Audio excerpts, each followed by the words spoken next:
RFM matin 7h40 sunu gan Pape Mahawa Diouf salaamaaleykum. waaleykum salaam Serigne Babacar. yaa ngi bokk ci parti bi di APR yor wàllu jokko communication ci mbootaayu parti politique gi ñuy wax Benno Bokk Yaakaar mooy mbootaayu parti yi jàppale Macky Sall waa moom ana Macky Sall ak coowal ndox meek ñoom seen ci réew mi moom xanaa newu fi. jërëjëf Serigne Babacar le président Macky Sall mi ngi ci réew mi te mi ngi ànd ak pas-pas ak yéene bu rëy pour mottali li nga xam ne mooy mbëbëtam ak gis-gisam ci Sénégal boo xam ne dëkkin bi dina gën a neex koom-koom bi dina gën a dox. te ma ne bu nit ñi sonnee jotuñu ndox. waaw te ndox mi moom dégguñu président bi looloo ñu jaaxal. déet ndax président bi moom dégg nga ko ndax wax na ci tey ci. képp nag tey ci benn yéenekaay. laas justement waaye bay coow la tàmbalee ba léegi xanaa nga yëkkati kàddu sax ma saw askan wi wane solution wax ne nii ak nii la ñuy def waaye ne cel rek ko tukki. mbirum ndox mi moom doon na loo xam ne li ci ëpp solo mooy ñu seetlu ne li nga xam ne mooy outils ak infrastructure yi joxe ndox dañ toogoon lu yàgg Sénégal te defuñ ci dërëm ba tax na 2013 yéen a ngi koy fàttaliku. loolu dow lay ndax juróom-benn at a ngi nii Macky Sall nu fal ko. ñëpp gis nañu ne Pape Mahawa Diouf nañu waxante dëgg. mooy kër Momar Sarr ba mu tojee. waa déglu da ngay déglu. indi coono li dañuy dégloonte. fi lañ ko fekkoon. waaw d'accord. yéen a fi ngeen ko fekk mais juróom-benn at. 6 ans ñu fal ko ngeen toog fi bëgg ko wékk keneen. ci juróom-benn at nag nga xam ne ñëpp d'accord nañ ne ba ñu yegg see installation yi dañ vétuste. liñ defoon ci mbiru installation mi ngi toll woon ci 200 milliards soo koy xayma loolu ci juróomi at ñun def nañ ci li nga xam ne mooy double bi mooy juróomi téeméer yoo xam ne objectif bi mooy installation yooyu ñu dëgëral ko ba ëllëg lépp luy hydraulique urbaine mooy maanaam ndox muy ñëw ci biir réew ci taax yi réew ville yi mu gën a yomb loolu lañ ci def ci juróomi at mais nag installation yoo xam ne bi nga yegsee kër Momar Sarr boobu ñu ngi doog yegsi ci la toj mooy wane ne révélé ne 96. mais loolu yëpp du ay wax lu ñu weesu la 2018 loolu tax nit ñi fal leen. waaw moo tax nag def nañ ci liñ ci war a def. jarul bàkkoo kon liñ ci war a def mooy déet bàkkoowuñ ko dañu laaj rek ñuy tontu ndax loolu mooy démocratie mooy ñëw ngeen laaj ñu jox leen tontu yi mooy liñ ci fekkoon ci infrastructure dafa yàqoo c'était vétuste. il faut que nit ñi muñ tuuti le temps que ñu rétablir les choses normalement mais 96 ba 2012 li ñu investiroon ci wàllu infrastructure pour hydraulique ñun multiplier nañ ko par 2. 75 milliards yi ngeen def ci centre Abdou Diouf Diamniadio rek mun nañ am jot ne. Pape Mahawa bu fekkee ne dañuy laaj. mun nañ am jot ne bu fekkee dañuy waxtaan te doo déglu dina réglé. bu fekkee dañuy waxtaan te doo déglu du sotti. dama ni. waaw misaal. waaw. bëri na lu ñu mën a junj ne. waaw buñ ko teeloon def ci mbirum ndox mi du problème damay joxe misaalu. centre Abdou Diouf bu Diamniadio nga xam ne ay. waaw taaxum réunion la. waaw def ci 75 milliards. waaw buñ ko defoon xëy na ci ndox mi doon am problème. waaw xam nga soo gisee maa ngi la naan hydraulique urbaine mooy maanaam ndox mi jëm ci dëkk yeeg ville yi mais ndox mi jëm ci gox yeeg gox-goxaan yi dans le monde rural foofu révolution la. am na ñoo xam ne gëj nañoo gis ndox depuis 1900 ba indépendance amee ba léegi ndox eau potable amu fa les îles du Saloum dans le Fouta également dans le Kalounaye en Casamance il y a des choses yoo xam ne réglé nañ ko fa mais loolu yëpp pour tontu la Babacar ne gouvernance du peppal c'est global mënoo ne damay bàyyi centre Abdou Diouf pour def lële lépp nga war a def. mais gouvernance aussi il faut avoir le sens des priorités. mais priorité la solo ci askan wi lépp priorité la amul njëriñ lu bëri. lépp priorité la kenn mënul ne la promotion du tourisme institutionnel nga xam ne si tu fais un bon centre la ville de Diamniadio ni muy taxawee dend ak aéroport international Blaise Diagne la zone industrielle et le parc industriel bi nga xam ne il y a 700 ingénieurs qui ont travaillé là-bas. day fekk askan wi du xiif ak mar 5000 emplois.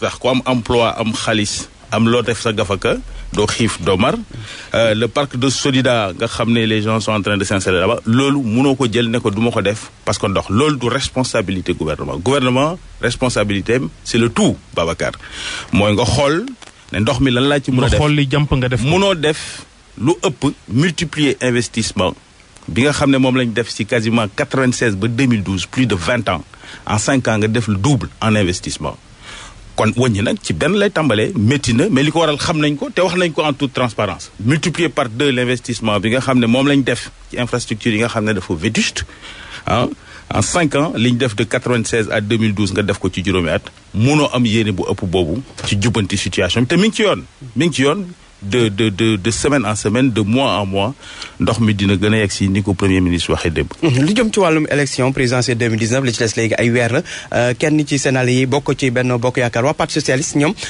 te Ousmane Tanor Dieng jiite leen li ñu xam ne moo di ne Macky Sall lañ fas yéene def seen mbër ci élection yooyu mu nar a nekk gulet parti socialiste élection di amuñu candidat boo xam te ne seen candidat bopp la ñu bëri sax di ci ngaañu Ousmane Tanor Dieng ne dafa jaay parti bi dafa teele parti bi yow sa gis-gis ci taxawaay parti socialiste ci élection yi.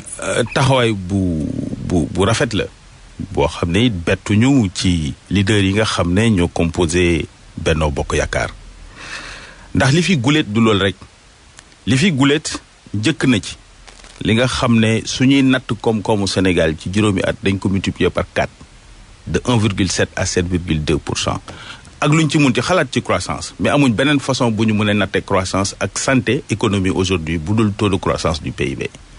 les options de développement yi Sénégal nekk ak politique bi nga xam ne moo ko ŋànk parti socialiste ak son leader Ousmane Tanor Dieng bokk ci ñi nga xam ne ñooy incarner leadership Benno Bokk Yaakaar ñu choisir tànn le président de cette coalition comme leur candidat pour 2019 du dara lu dul cohérence ci li nga xam ne mooy yoon bi ñu teg Sénégal tey ci wàllu koom-koom ci wàllu vision de développement ci wàllu aménagement du territoire ci wàllu le monde rural l'accès aux infrastructures de base sur toute cette révolution en termes de vision bi nga xam ne moom lañ nekk di mettre en œuvre.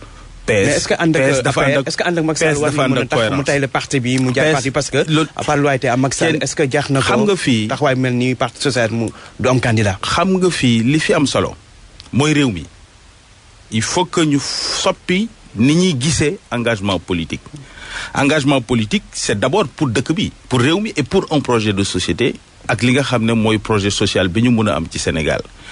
Benno Bokk Yaakaar projet parti socialiste la au même titre que ni mu doone projet Alliance pour la République choisir le président de cette coalition qui conduit une politique boo xam ne aujourd'hui ñëpp ñu ngi koy naw ci àddina bi mais y a rien de plus cohérent de la part du parti socialiste te nag parti socialiste doon parti boo xam ne parti bu historique le Sénégal am profondeur dans le pays ak sagesse institutionnelle solide boo xam ne donc seen choix boobu du choix boo xam ne bett na kenn c'est un choix logique c'est un choix de grandeur wane na aussi suñu coalition bu dëgër la boo xam ne les fondements ne sont pas des fondements superficiels bu am profondeur axé sur une vision sur le long terme ne l'oubliez pas li nga xam ne mooy incarné à travers les politiques publiques la vision de Benno Bokk Yaakaar mooy le plan Sénégal émergent et la perspective est transgénérationnelle. mooy defuñ ko ngir ñun rek pour suñuy doom ak suñuy yaa ngi meeting fi ñu toll nii mais dañu bëggoon wax itam ne loolu Macky Sall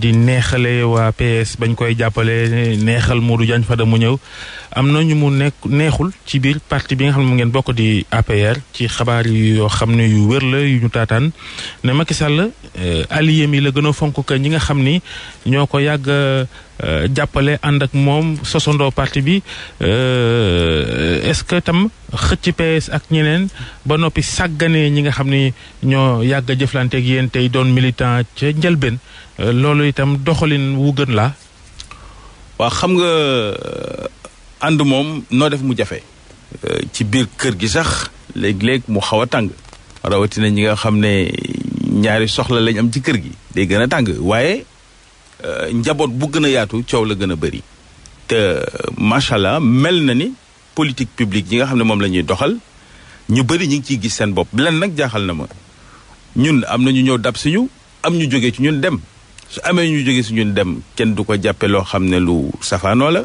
waaye su amee ku jógee feneen ñëw ne ñun la àndal ñu daal di wooye ko transhumance war nañu xoolaat concept bi lan lay firnde exactement parce que kii wax transhumance su dee moom fa mu nekk jàpp na ne ñax mu verte fa ne su amee kuy ñëw dina ko jàppee transhumance mais su fekkee ne fa nga nekk jàpp nga ne yow liggéeyal réew mi ak askan wi moo la yitteel kii ñëw doo ko jàppee transhumant tu le considères comme un militant et de ce point de vue nag dëgg la les vieux compagnons du président ils sont toujours là parfois moom ay frustration ci dëkkin beeg dëkkuwaay bi mais loolu ci njaboot yëpp la am l'essentiel mooy le Sénégal am na ñu jàppee ne ku ci mel ni Alioune Badara Cissé Macky Sall da ko sàgganee fëlan ko fële jox ko ay médiature ak ñoom seen ñi ngi laam-laamee ni loolu sax dina ko teggi boppam moom it soobu ci yëf yi est-ce que loolu itam lu gënoon la ci yéen.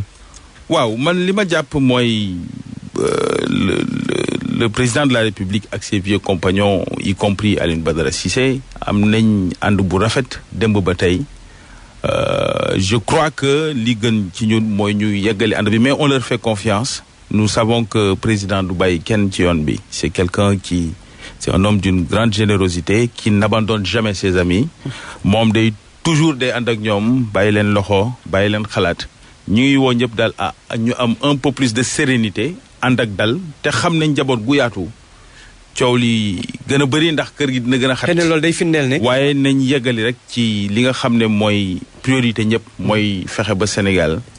jëm kanam. est-ce que loolu du wane ne tey jii APR problème dëgg wala seen principal adversaire APR ci boppam la bu fekkee ne frustration ci biir parti bi ñu bëri mer ak yooyu ñu jëm ci élection loolu xëy na du sax opposition bi mais ñooñu loolu moo nar a indi problème nekk gàllankoor ci yéen ak président Macky Sall. waaw man jàpp naa ne aussi bu ñu fàtte mukk ne la majorité des Sénégalais ñi nga xam ne ñoo ñuy déglu politique ñu bokkuñ ci parti politique dañuy xëy dem liggéeyi comme yéen ak ñeneen wàcc ñibbisi et puis xool télé bi leen neex ak leen neexul donc nañuy bàyyi xel Sénégalais yooyu lii leen ëppal solo li tax au moment du vote ñu ne kii laa àndal wala kële lay àndal mooy li nga leen di proposer ak li ngay réaliser concrètement. mais parti bi am na solo. parti bi am na solo mais ni ma ko waxee waxu biir néeg la. waxu biir néeg la te amul kër bu dul tàng nee naa la yow xaw ma benn nga am xaw ma ñaar nga yor Serigne Ndiogou mais léeg-léeg kër ga tàng nga xam benn wala ñaar pour x ou y parce que dëkkin ak dëkkuwaay dafa jafe. rawatina nag su fekkee ne njaboot gi dafa gën a yaatu ñi gis ne yoon bi ñu teg Benno Bokk Yaakaar ak Sénégal ak la vision politique bi nga xam ne le président Macky Sall moom la tenir arrangé na leen gis nañ ne Sénégal mi ngi ci une bonne voie donc dañuy gën a yaatu massification su amee forcément dina am ay difficultés dina am ay quelques conflits mais nous faisons parfaitement confiance au leadership bi nga xam ne incarné par l'Alliance pour la République depuis le départ jusqu'à aujourd'hui nit ñi dinañ waxtaan xool des voies ak moyens yoo xam ne dinañ mën a ànd ci àndit bu rafet comme on l'a toujours fait par le passé. ma fàttali nag sa xel bu ñu lay dégloo sa xel dafa dal tellement que. waaw dina jaaxal ñëpp ñi seetlu ni. Macky Sall fii mu toll ci réew mi. président de la République musuñ ko fal mu am mandat bu njëkk nit ñi. di ko ŋàññee ni ñu koy ŋàññee ci bu ñu sukkandikoo ci li ñuy gis ci internet bi li ñuy dégg ci mbedd meeg ñoom seen. xam nga Babacar lan mooy différence bi mooy léegi les sources d'information yow RFM nekkatoo yow rek yaay génnee information ku nekk sa bosu bopp nga ku nekk yor nga sa réseau social di diffuser di wax coow day gaaw a jóg mais la réalité des faits amuñ fi coow lu ñu fi amuloon daaw ci législative yi c'était la même chose le référendum c'était la même chose. gañe ngeen gañe gu cate sax gu cate loolu commentaire la. jiitu gars yi le commentaire est libre mais loolu li am solo mooy les Sénégalais dans leur vécu au quotidien et de ce point de vue. est-ce que du da ngay minimiser xam nga li nga xamante ne mooy coow li. xam nga li ñu bëgg a bañ. naqarlu am lu leen metti ngeen koy nag minimiser. lu demee nan man kay. parce que li mu wax nii bu fekkee ne nit ñi ñu ngi ŋàññ ngeen naan lii de du dara ak yooyu noonu. li ma wax mooy ñi ngeen tudd yëpp te ñu doon des leaders historiques de l'Alliance pour la République c'est de grands leaders te dañ leen a wóolu xam nañ ne c'est pas la première fois chaque fois mun na am des tensions mais am nañ grandeur ak mat gu day ne dañuy rassembler wu autour de l'essentiel à chaque fois loolu mooy wax ji mais néewaluñ ko mais surtout li doy waar mooy dañoo bëgg ne ren campagne biñ jëm kenn du ci wax waxu bilan lii guléet la kenn mosu ko gis mais c'est normal parce que c'est un terrain boo xam ne ñëpp nangu nañ ne la wax ji dafa jeex parce que fu nga xam ne daanaka fépp fu ñu doon def benn multiplier nga ko par ñeent dans tous les secteurs de la vie publique c'est logique que début débat bi ci wàllu bilan nit ñi di ko moytu bëgg a dugg ci ay polémique ay xastante ba sëriñ boobule Bamba Dièye wax ju ñaaw jooju mu wax parki démb lépp parce que amuñu argument de fait et programmatique. bilan bi lan la yi ngay wax waxu bilan moo fi. bilan bi c'est dans tous les secteurs. nga jël ko njàng maa ngi nii di sooxe chaque fois njàng maa ngi am ay problème wér-gu-yaram yi da am ay problème kay di grève ak yooyu. alors soo ko jëlee dans l'agriculture quand tu multiplies sa production agricole nga jëlee ko 500 000 tonnes par an yóbbu ko ba 1 400 000 nga jël. ceebu mbay ñi nga xam ne ñoo ci yëngu am nañu ko contesté c'est les mêmes méthodes. La méthodologie amul fenn fu mu soppi dans l'UEMOA ñëpp les mêmes méthodologies mooy joxe les mêmes chiffres dans la zone. soo amee keneen comme beneen méthodologie pour joxe ces chiffres na ko joxe mais nous on est prêt pour discuter. mais production bu ñu jaayul nag chaque année. may yëg ceebu mbéy mi moom lañ béy ci gerte gi. Serigne Ndiogou ceebu mbéy mi ngi sa kër mi ngi kër sëñ Babacar Mali. guleet ñun ñëpp ñu toog ba mun a dogg ne ceebu mbéy mi ngi kër sëñ Babacar Mali nekk sa biir kër. loolu ci président Macky Sall la ñëwee ci réew mi. c'est parce que am na démarche scientifique bu leer bu ko joxe. moo fi waxoon autosuffisance en riz. nga jël mais ceebu mbéy 2017 sa montewul ak digam 2017 daaw ata ngi nii mu ni Serigne Babacar ba mu waxee ni dinañ béy ci réew mi ceeb boo xam dana doy. waaw waaye Serigne Babacar nangu nga ne ceebu mbéy mi ngi sa kër. dama ni diggam Macky Sall googu. mais promesse non tenue la. les infrastructures ko booy comptabiliser boole ci loolu. les infrastructures nga jël pont Gambie bi nga xam ne président Sall ak Adama Barrow dinañ ko yeggali ci fan yi ñëw. nga jël pont Foundiougne bi nar a yegg nga jël autoroute Ila Touba c'est une vraie révolution infrastructurelle nga teg ci nag. nga raay nga xam ne njàng mi nga xam ne njàng dafa am solo ci réew. maa ngi ñëw danaa ci ñëw nga teg ci le rail nga teg ci le rail nga xam ne projet bu structurant la bu nar a transformer complètement le paysage en termes d'aménagement mais aussi en termes de projet économique et consort. waxoo fi lu nga ñëw ci enseignement supérieur. mais c'est une véritable révolution. les réceptifs en lii. déet xool baax li ngay wax. mais enseignement supérieur. étudiants yi doon laaj fii ay bourses ba nga xamante ne am na sa ban réew nga gis Alaaji Njóogu ban réew nga gis ci àddina bu étudiants yi dul kaas jour bu étudiant kaas. ndax lan ay bourses kon nit ñi jaaxle. bu leen fayoon seen bourse duñ kaas. mais amul réew muñ dul kaas. ay man def naa ay manifestation fa ma doon jàngee ak ay étudiants ñuy laaji bourse loolu am na fépp. ça c'est normal mais par contre. la prise en charge de la politique de l'enseignement supérieur, la définition de la cartographie, l'orientation de tous les bacheliers du Sénégal. Yow ba nga amee bac maag yow war a amandoo bac dans la même période ñi amoon bac la question il se posait la question de savoir ndax dañ ma orienté wala duñ ma orienté loolu jeex na fi révolution la fi te ñun ñi ñëpp loolu lañ dund 96 94 ba 2000 comme orienté étudiants yi ci ay école privée ak ma ne la première génération bi génn kañ koy woowee la génération Macky génn na daaw te mi ngi liggéey dans le marché du travail et c'est une génération boo xam ne dañ leen a fayal dans des écoles privées mooy ñu daawul orienté et ça posait problème prise en charge véritable des problèmes ñi ngi koy def dans tous les secteurs de la vie publique loolu nag puisque xam nañ ko ñu bañ a dugg sur le débat problématique moo tax ñu indi polémique bu dul jeex waaye ci wàll yëpp ñun en tout cas du point de vue de Benno Bokk Yaakaar waaj nañ ko pare nañ pour pouvoir waxtaan foog ngeen ni élection yoo xam ne xëy na Karim Wade ak Khalifa Sall duñ ci bokk dana yombe ci yéen noonu da ngeen di xuus mbaa yéen a ngi sóoraale deuxième tour lu ne mën naa ne seeni schéma boole ngeen ko ceem ñun liggéey nañu du point de vue du bilan jàpp nañ ne yëpp matul parce que yàlla rek ay motal lépp waaye waxtaan nañoo ak sénégalais yi te dinañ continuer di waxtaan ak ñoom dinañ jublu ci élection yi ak beaucoup de responsabilités te duñu nangu topp kenn ci polémique li am ba des mooy waruñu am deux rythmes yoo xam ne mooy am biir Sénégal entre ñi nga xam ne ay politique lañ kenn mënu leen a teg ci yoon ak ñoom Ngaaka Blindé ñi nga xam ne ils n'ont pas le choix. ñaari xaajale yooyu dañ ko war a bañ. Pape Mahawa Diouf bu APR bokk ci Benno Bokk Yaakaar yaay njiital communication mbootaayu politique boobu di Benno Bokk Yaakaar yéen doog jàmm.